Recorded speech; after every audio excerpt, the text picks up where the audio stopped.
Letters to the editor for Sunday, January 5, 2025. Letters to the editor should be 250 words or less. Include your name and city or community of residence. Guest opinions should be 600 words or less, and include a brief summary of the author's credentials relevant to the topic. Guest opinions may include a headshot of the author. For the Fort Myers News Press, email submissions to mailbag@news-press.com, and for the Naples Daily News to letters@naplesnews.com. Privileged to have known Carter. I've had the privilege of knowing Jimmy Carter since 1975. I met him in Miami on October 28, 1975. I was 20 years old.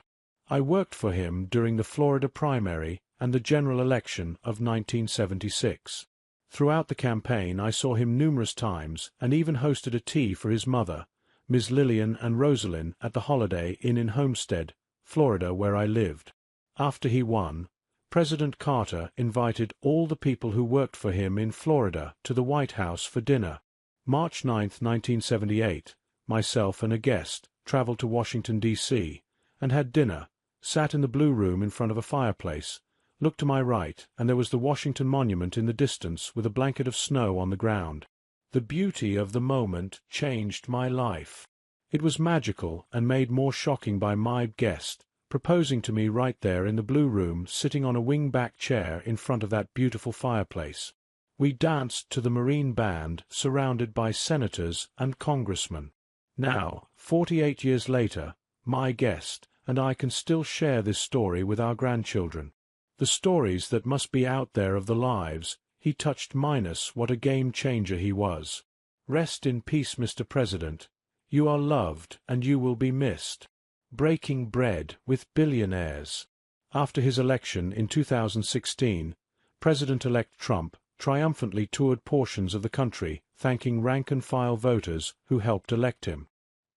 He won, in part, by railing against Wall Street and the wealthy, like himself. This time around, rather than running against financial powerhouses, he's embracing them.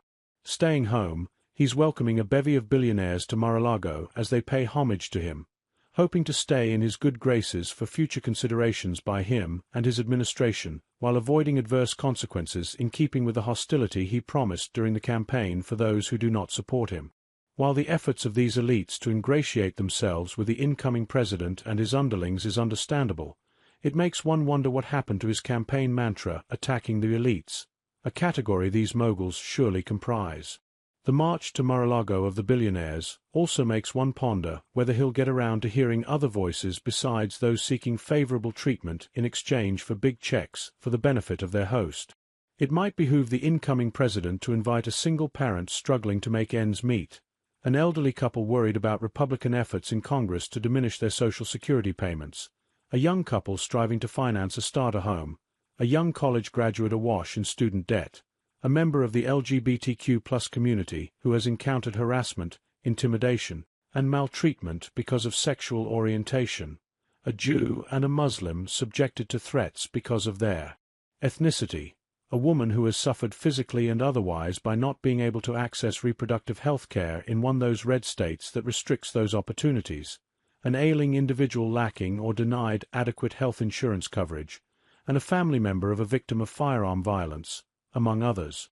Hearing these people express their concerns and interacting with them might give him much broader and better insight into the desires and needs of the nation than fixating on billionaires, and doing so would help him become a better leader in his second term. It's a good idea and might even boost his popularity with the public. But don't count on it. It's a lot more pleasant and more profitable to break bread with billionaires than listen to the plights of plebeians and do something to alleviate them.